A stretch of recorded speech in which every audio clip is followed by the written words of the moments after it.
Hey, how you going, Hawks fans? Welcome to Talking Hawks. We are here to do the review of the game on Saturday against Gold Coast, which wasn't quite the plan, but here we are to discuss what happened. I'm Chris. I'm here with Mitch. How are you, Mitch? Good, Chris. Talking Hawks fans, how are we? Obviously, not the result we're after on the weekend, but we will go through it as in-depth as we can tonight. Highlight a few positives and, unfortunately, many negatives. Yes, as Sam says, that hurt really bad. I guess of the performances this year, the ones that we've lost have been, I guess, you've got credit to them. They've dug deep, but yeah, this game on the weekend, we were just totally outdone, and I guess we just lacked a lot of polish, and I just don't know where you go from there. Yeah, probably. I think it's probably the worst loss for the year for at least so far. I'm hoping none get worse than this. Obviously, St Kilda, I think, beat us by a little bit more margin-wise. I do think that this was worse just because we were never in the game. I think every other loss we've had, we've been competitive in parts, and then maybe fallen away a little bit, but we were never at any stage in the game. I think fair to say comprehensively beaten in every area of the ground. Not what you want, certainly. Yeah. No. Oh, look, obviously we've got our excuses. We've got the injuries and whatnot, but at the end of the day, we started with a healthy list. We had 22 players out there ready to go, and conditions were obviously to their advantage, but yeah, we just did not turn up to play. They had the game plan worked out, and credit to them. So they're on the up. They're had some good wins recently this year. So I guess I don't know. There wasn't too many positives. If you got some positives, fans, I'd like to hear them. My highlight was probably Scrimshaw before he got injured. I think he was probably on his way to best on ground. But yeah, put it in the comments if you've got some positives, because we don't want to go too hard on the negatives. Yeah, absolutely. Interesting touch on the conditions. They clearly adapted really quickly and really well to the hot weather, slippery footy. They, in a game where you wouldn't think there's going to be too many marks in that inside 50, they took a few. I think they beat 13 or 14, which you go down our end and we could not get our hands on anything, which is I don't think is necessarily something to look at and say, oh, we couldn't mark anything, because there's many teams that are going to struggle in those conditions. But they just adjusted really, really well. Their chaos ball worked well, and every little 1% or 50-50 play, especially early, it just seemed to go their way, and we just had nothing. Yeah, it's funny that, and it can just sort of change the momentum, like from a 50-50 game and those one percenters, and then they got on top, and we just didn't recover. Some gallant performances, I guess. I thought Cozzy wasn't too bad, chipping out in the ruck again, and a decent performance down forward. But yeah, our midfield as a group, I guess no one really stood out. Tom Mitchell was probably the best of them, as we had the comments before. We missed Jager, I think, big time. But yeah, I guess maybe some of the youngsters getting a bit tired, or what do you think of Jai? He just sort of was just a bit flat, or got a little bit flat. There was actually an image that I did want to bring up. I think it was in the third quarter. The game was obviously over, and they showed an image of him on the bench, and he just looked very flat, very defeated. Look, I'm willing to forgive him. He's had an extraordinary year so far, especially the past 4 to 5 weeks. He did look a bit flat. Not the performance we've seen from him from the last 4 or 5 weeks, but he's a young player. He's been playing awesome. There's always going to be a bit of a drop off. Unfortunately, probably not his night, but I'd be looking elsewhere to sort of pinpoint where it went wrong. Interestingly enough, now we're ranked last in clearances in the whole league. It's a clear thing that we need to improve on. As Alan's just touched on, we did miss Jaeger through the middle. I think Wingard into the middle is something that I've sort of campaigned a little bit more for. Yeah, me too. I'm a big fan. And I looked at his stats. He had 10 centre bounce attendances, but no clearances.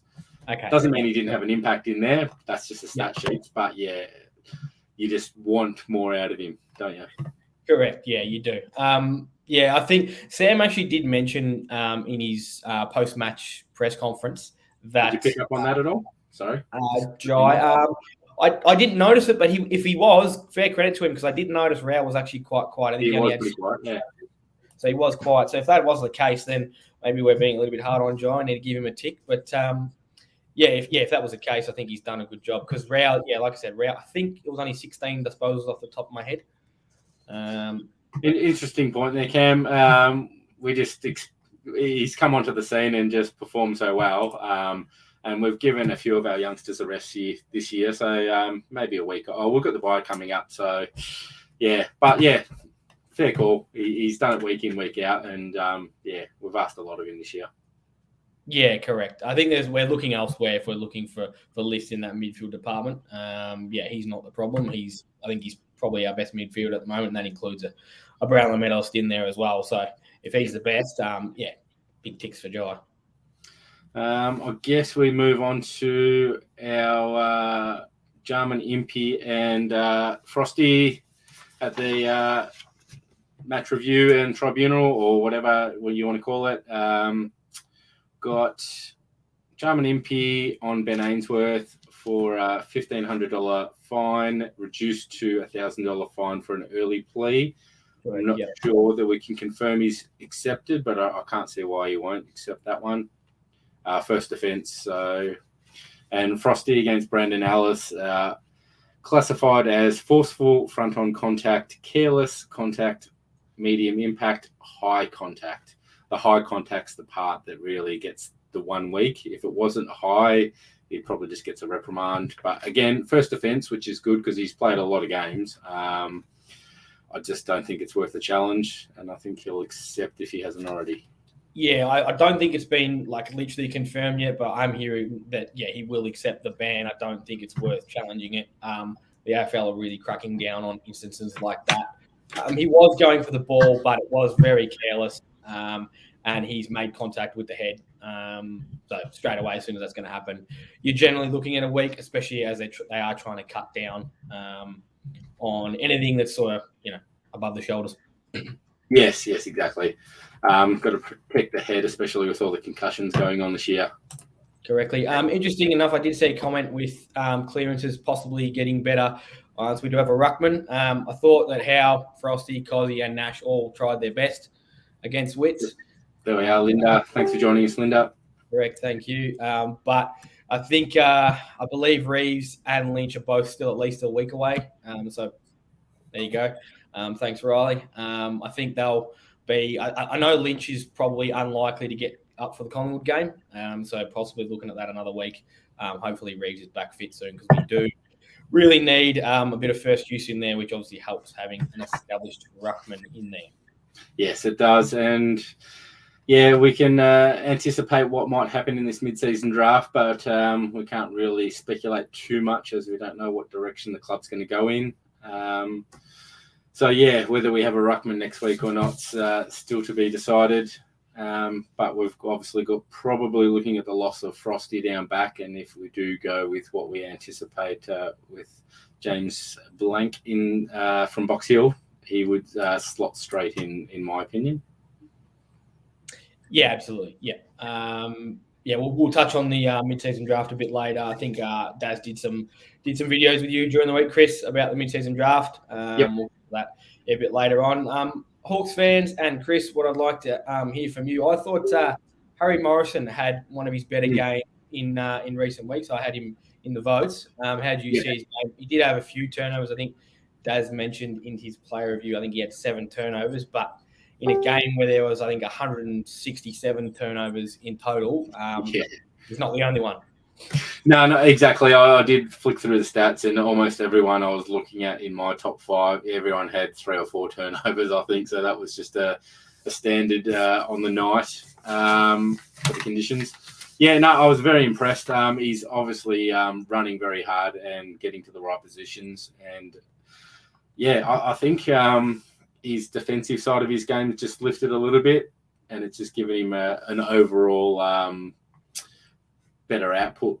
But yeah, especially just probably lifting his possessions as well from maybe sort of low to mid-teens up into that high teens, low 20s is it's really showing, and it's really helping the team. Yeah, I think he's come along well. Yeah, did you see comment from Ant? You are right. His opponent was best on ground, which was Brandon Ellis, both playing on a wing.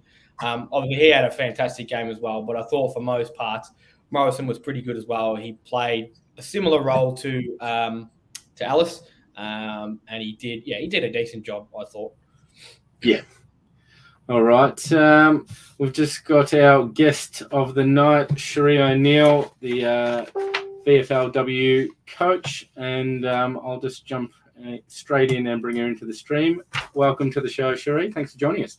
Thanks for having me. No worries. You've got a pretty impressive resume there with your history coaching various levels, under 16s, 17s, 18s, boys and girls, through to the Vic teams. So you've come through some pretty strong, I guess, with Bendigo Pioneers. What can you add to that? Look, to be honest, I've had a really good coaching career and been able to sort of start as a player and then work in as a coach, and fell into the head coach role of Bendigo Thunder and really developed from there. And the Pioneers program just enabled me to just grow my own coaching and take a bit of a step back and start a development role, and really just allow me to focus on a little bit more one-on-one stuff with players, which was good. So it's been good development. And then Vic Country as well thrown in there, which has just created great opportunities and great connections. So I've been, really lucky. And if I just quickly look, 2019, was it? Were you at forward line development coach at Essendon, VFLW? Yeah, just did a bit of work there under Mage. Yeah, so that was really good. So I was in the boys system as a backline coach at that time, and just travelling down one night a week and, just shadowing their forward line coach. So it was really good experience as well, just to see how that program all runs. So your progression to the Hawthorn system, how did that come about? Was there little steps, or was it you were poached directly? How did that come about? Oh, kind of come about in a mixed way. Like I've been in Bendigo for a while, and just decided that it was time to take the next step and see how far I could take my coaching, which is really ultimately where I want to be, sort of down in Melbourne. So I just put the feelers out to a couple of different clubs, sort of looking at different options, and then this was actually the one I saw as a job and applied for the job. So just went through the process. Which was really good, and Beck Goddard was really supportive, and the club's been fantastic. So just a really great opportunity. Yeah, right place, right time. Cherie, great to have you here tonight. Thanks for joining us. Just wanted to quickly touch on the girls' home and away season. So first, congratulations on a really successful home and away season. You finished second on the ladder, I think it was. Had a really high percentage as well. So credit to you and the rest of the staff. Doing an amazing job, and hopefully what's going to set up a really good finals campaign for you, which starts in Saturday week, I believe, against Essendon. Is that correct? Yeah.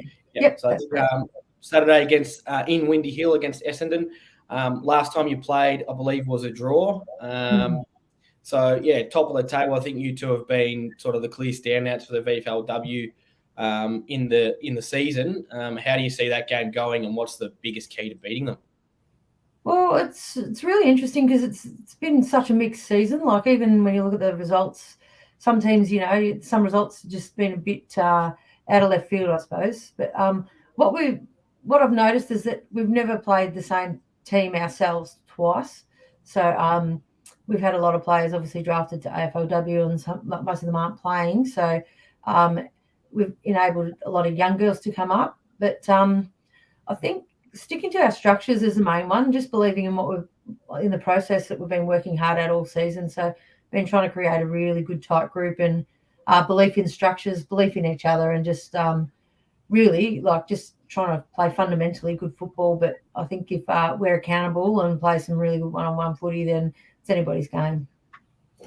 Just got a question here from Con, and I think the AFLW Hawks have recruited about 15 recruits at the moment. How many VFL players have we signed up? I'm guessing that's in reference to Box Hill.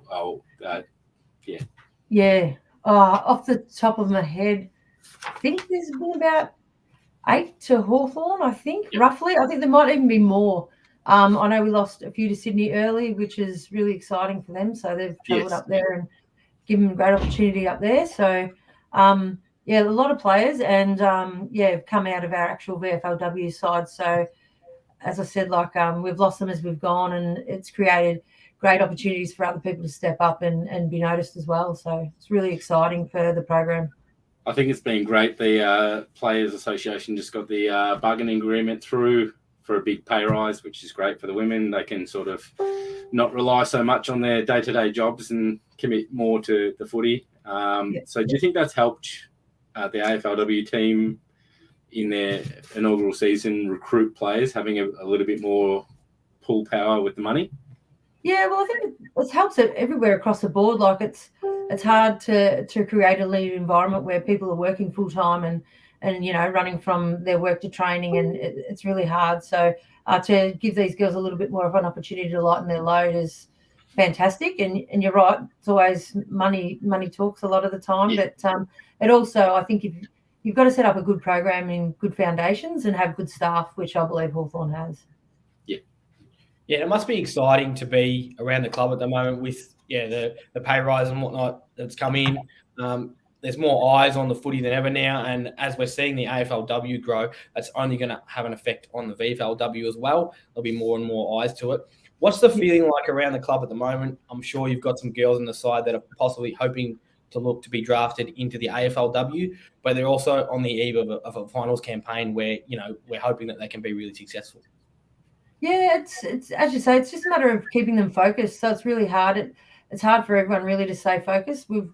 Our main aim is the finals campaign, and if we get players picked up along the way, then that's all well and good. But just remaining focused on the job that we've got at hand, and this is what we've worked so hard for. So I think they're ready to really commit to the next hopefully 4 or 5 weeks.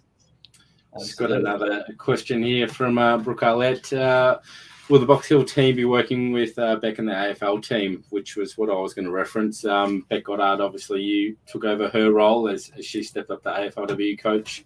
How have you worked in with her, and has she helped you much along the way? Yeah, she's been a really good mentor for me, I think, along the way. She's obviously got a lot of stuff that she's doing with the AFL, like setting up that program. So we've been working closely together in regards to players and where she sees them at and other bits and pieces, but providing really good pathways. They're very keen to have a really good connection between the two groups, which is really good. So I think if you can create a good connection piece where players feel valued and welcomed and able to be their best, then you've got a really good program, and that's what we're aiming to do. Just with the bye coming up before you start the finals, is you got any players potentially coming back from injury? Or I know you've had a very interrupted season with your list, obviously, and girls coming in and out of the side. So you've done a tremendous job winning so many games with your team changing constantly. And what's the final structure looking like as far as getting a consistent team on the park that doesn't change too much? That's a really good question. I don't know whether, it'd be nice to have that consistency if we can. But I am fully aware that we're still leading up into the draft, and the draft's a week before the grand final. So, my motto, I suppose, this year has been to remain flexible because, as you say, 24 hours out, you can lose players. And every team's dealing with it. I understand that. So, as I said, what just creates opportunities. So a lot of these young NAB League girls has been really exciting, and it'd be nice to be able to have them around if they don't get picked up in the draft, have them around next year. So, just providing opportunities and giving these girls a chance to be their best. Yep. Yeah, very good. I think I might quickly touch, Chris, on the game just this past weekend. So the girls were able to have a win, and that was what secured their top 2 spot, secured them place in the qualifying final against Essendon Saturday week. So really pleasing performance after Williamstown got away to a pretty good start. Yeah, it was really good actually, and I that's probably been one of our focuses too. Like if we are behind, that mindset of yes, we can continue to play and continue to get on top.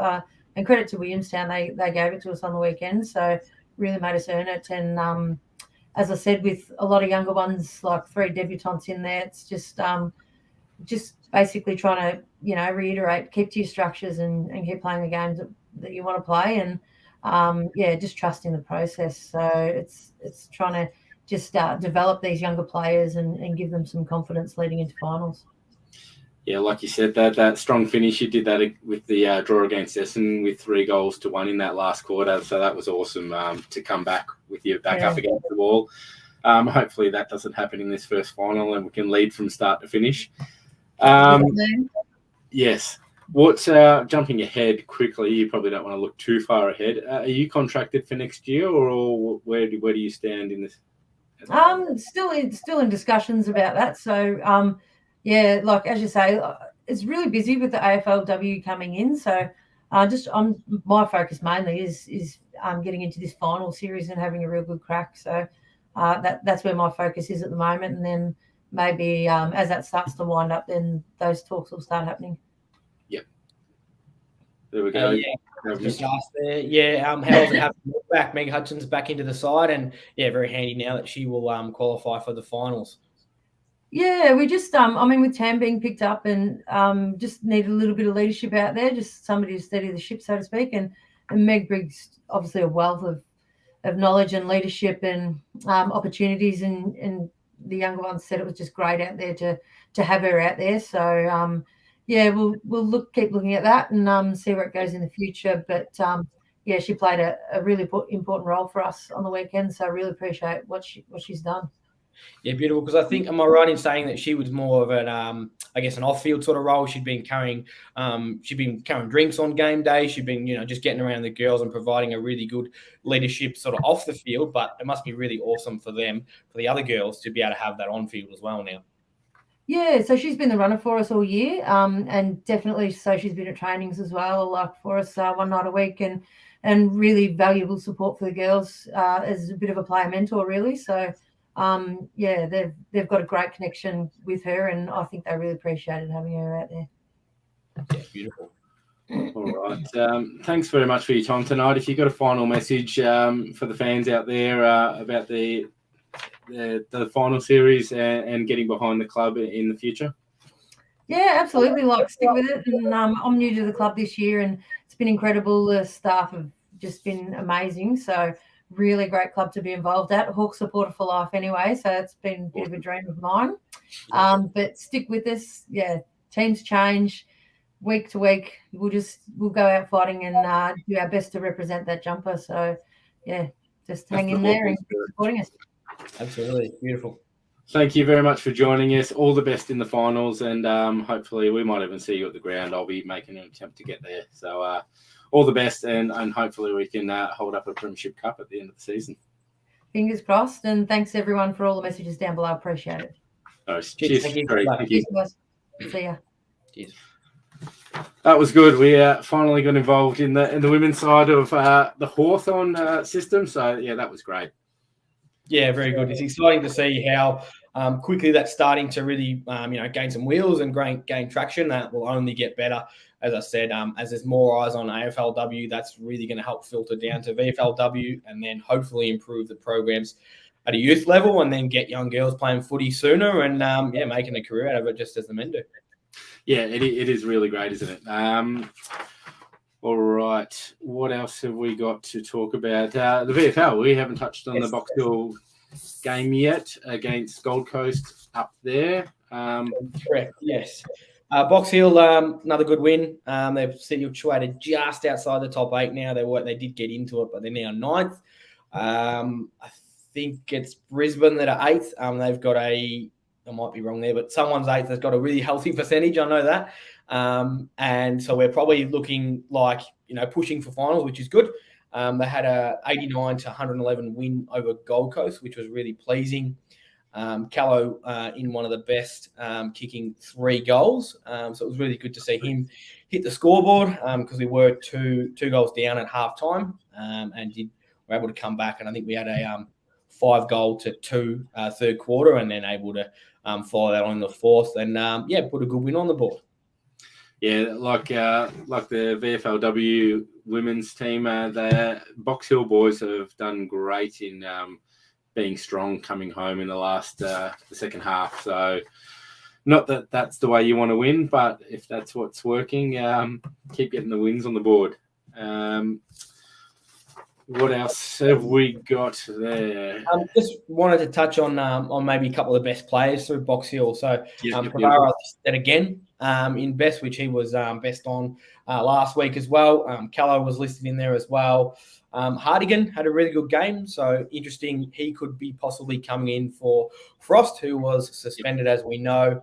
Can't imagine that we're going to challenge that. I'm pretty sure he's accepted that. Also, Beasley, who was a returning captain for the squad. Anyone want to know if about our man Jimmy Warple? He was struggling a bit at Box Hill, which is just Fred's just commented on it there. Not great. 22 disposals, 3 clearances, 2 tackles, 1 mark. Still below best, I would think. Not listed in the best for Box Hill.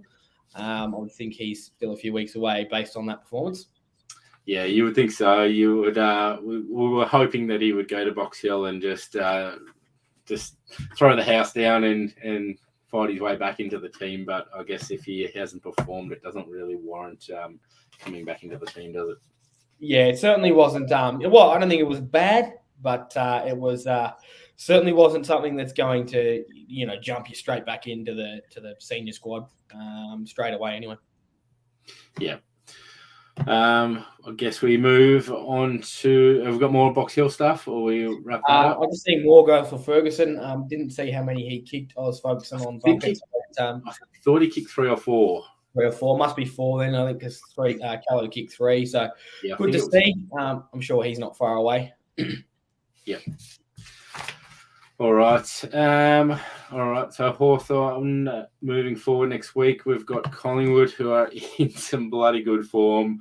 We're having no luck. I think I read that we've had the hardest draw this year based on the ladder position. So I think we've done all right considering. I know it was disappointing on the weekend, but there's been some really good signs, and we did bounce back after the St Kilda game. So there's no reason why we can't. Sam's philosophy of giving the boys their 24-hour period to mourn their loss or enjoy the win, and then back to business. So hopefully the boys can switch on and hopefully get a few wins this week that can help turn the tide and get a win back on the board. Yeah, absolutely. I think that's a good philosophy to have. A week's a long time in footy. We can see how quickly it turns around. Obviously, Melbourne getting beat for the first time this week, but Freo had been beaten twice to sides they probably should beat.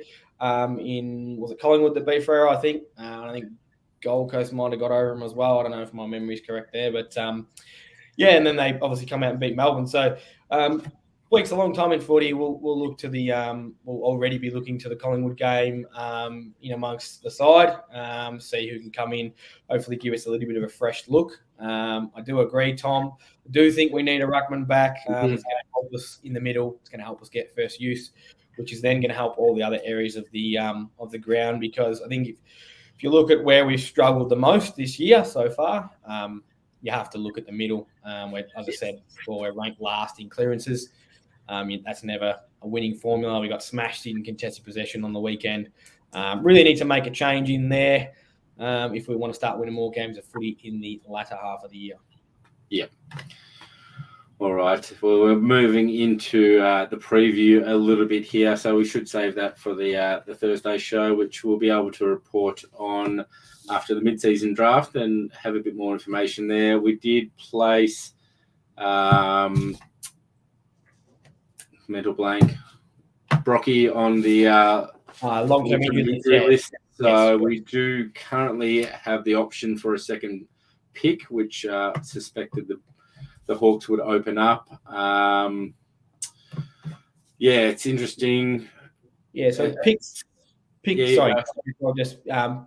and pick 20 now in the mid-season draft. I had a look about half an hour before the show started. The order was officially came out, so we'll obviously use pick 6. We don't have to use that second pick, if I'm correct there. I don't think that's it's an option not to use it. Yeah, but now that we do have Brocky on that long-term injury list, it at least gives us the option if there's someone left that we think has got a little bit of talent or can give us some options towards either the later half of this year or even next year. I think it would be silly not to at least entertain the idea. And then if we've lost a couple, I know there's a lot of rucks up for the go in mid-season draft. So if we're looking at possibly replenishing our ruck stocks, because we know we've had quite a few injuries, Reeves with the shoulder, Lynch with the concussions, we could look at using that second pick to do that. Yeah, so they're the two boys we probably are keen on. Thanks, guys. Yes, it's hard to. I'm just wondering with Blank's contract of 18 months whether the Hawks would take the chance and try to sneak him with the second pick, but I don't think they'd want to let him go on that basis. But unless they see Ramsden as a better, I guess, future player for us and fulfill our needs at the moment. But I think we should use both our picks. Yeah, only if I guess that second player is worthwhile having on the list. I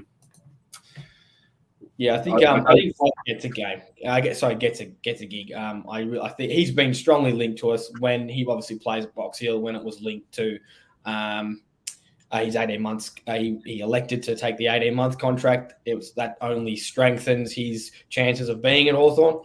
I would hope they're not going to take the gamble on possibly losing him if they don't take him in that first pick. But I think he's the clear target. And then, Ramsden or some other ones. I think Connor Bellenden was the other one that Daz touched on that we might take a look at if he's still available in the second pick. And then another one that was come through just before we started was apologise if I'm saying this wrong, but Pat Dozie, I think he was linked to us as well, possibly second round. So we'll just have to wait and see. That all goes down tomorrow night. Yep. Alrighty. I think we'll wrap it up there. We'll touch on that mid-season draft results in the next show. And we'll talk about the team and hopefully, if we can get back on the winners list next week. Yeah, let's hope so. Thanks, Hawks fans. Thanks for joining us. Great to have the guest on tonight. I'm Cherie from the VFLW, and let's just wish them the best of luck in their upcoming finals campaign. You can watch all the VFLW finals on the AFL app. So if you can't get to the games, they all are free. But if you can't get to them, let's throw our support behind them that way, and wish them the best of luck in the final series. Yeah, we'll definitely keep following that throughout the final series and keep letting you guys know what's going on and keep you updated. So thanks for joining us, guys. We'll see you on Thursday. Thanks, guys.